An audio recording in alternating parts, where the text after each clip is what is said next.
So here I'm just taping off with the washi tape to make sure I don't get any paint or ink in the other pages behind it. I'm pulling out some vintage papers, some scratch papers, some under paper, and just pulling it out to see what I think I might apply.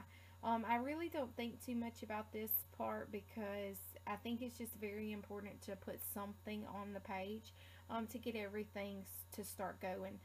This one is some under paper that I had some scribbles and inks and things like that I just slapped down with the Yoo-Hoo glue stick. Next, you'll see I'm taking some vintage 1942 handwritten letters, and I'm using that to add a bit of definition and interest to the background here.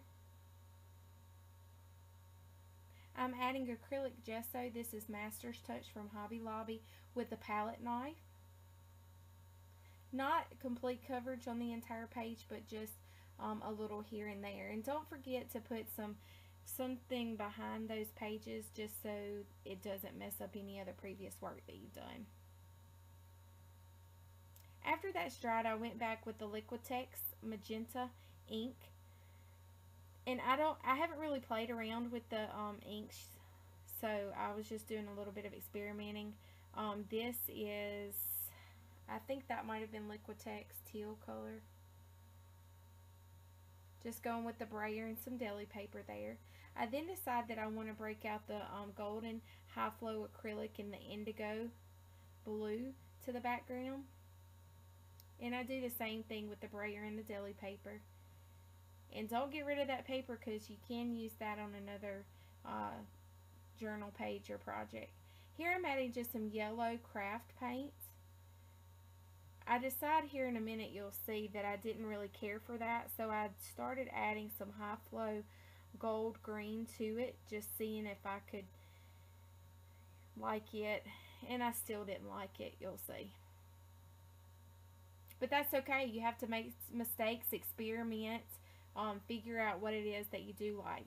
Now this, when it came back, I'm not sure what happened here with the color, but you'll see I added some teal Dina Wakley heavy body paint here, and the color will start coming back through on the screen. I'm not exactly sure what happened there, but I'm just playing it with my fingers, finding out where do I need it. I'm going with the punchinella or sequin waist with a sponge and some white craft paint, just to add some additional texture to the background there.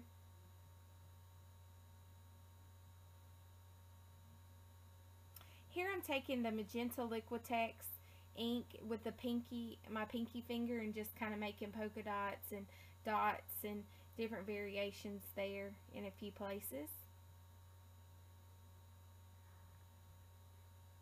I'm here incorporating a paintbrush for the very first time in this project, just going with some black paint and kind of just slapping some circles down to see where that might take us. Now I decided to take some vintage paper and cut circles, just freehand some circles out to put in there. I do like to use that pretty often because I think it gives you a great opportunity to kind of let your eyes rest.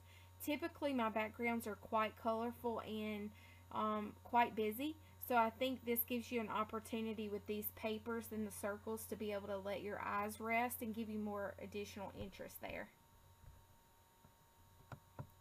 I'm using a telephone book also to, I like the way the thin paper collages down really nicely, so I use phone books often. This is some more of the handwritten letters that I'm using to cut a circle out as well. I'm using the Yoo-Hoo glue stick on all of my glue here in this project. It adheres very well, and it's very simple to use the stick. Here I'm just thinking, and when I think a little bit about what I want to do next, or I'm not really sure exactly, I get out the pencil or pen and just doodle, make some marks, circles and X's and O's and crosses, and come back with my inks and my magenta, the different paints that I've had, the gold green, green gold, the teal here, any of those colors I go back with that I've already previously used and just kind of make the circles blend into the background just a little bit around the edges so it doesn't have a hard line. And then I'm using the tape, the inside of a tape, Scotch tape roll had that little circles inside of circles, plastic, so I'm using that to create some additional interest in black craft paint. Going back here with the pencil and just kind of making some marks, doodling, trying to decide where I think I want to go next. I'm taking this script liner pen, not pen, excuse me, paintbrush, and going back and adding some dots and colors. And I go with several different colors around the circles just to make them have more interest and definition.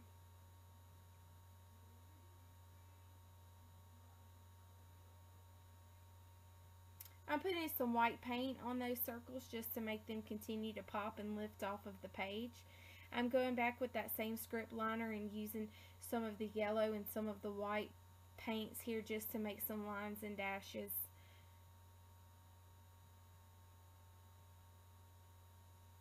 Now I'm going back with my pen, which is the black Uniball 207 bold pen. I really like that particular pen. If you've watched any of my other previous videos, you'll know I use that quite often. Just making some doodle marks and things while I'm thinking about what I want to do. I actually typed up a quote on my typewriter, and it's the only quote that I really knew, or the only thing that kind of I knew I wanted to go on this journal page. So I typed it up on my typewriter on some scratch paper that I had. And I'm just going to adhere it down here with the U-hook glue stick. I'm going back with some of that same gesso from previously, just trying to knock that hard edge off of the stark white paper to the background. Here I'm going with the Higgins India Black India ink, and I'm going to just make some splots and splashes and splatter some ink. I've been in a very big mood of just splattering stuff here lately, so that was fun.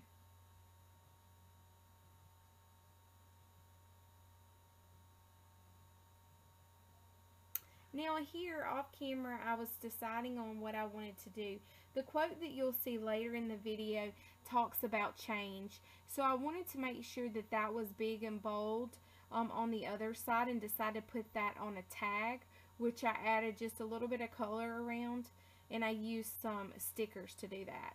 Here I'm going with my date stamp, putting the date of today on it. And I'm going back with my black pen, just outlining that quote, adding some additional doodles and marks that I think it may need.